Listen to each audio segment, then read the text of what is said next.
Good afternoon বন্ধুরা, দেখো আজকে আমার লাঞ্চ থালি তৈরি হয়ে গেছে। আজকে লাঞ্চে দেখো আমি কি কি রেখেছি।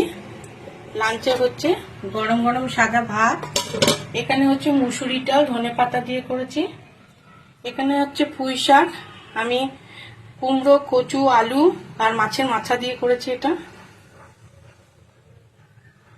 এখানে করেছি পটল ভাজা আর ঝিঙা পোস্ত অল্প একটু ছিল সেটা, আর করেছি মাছের টক তেঁতুল দিয়ে এটা করেছি।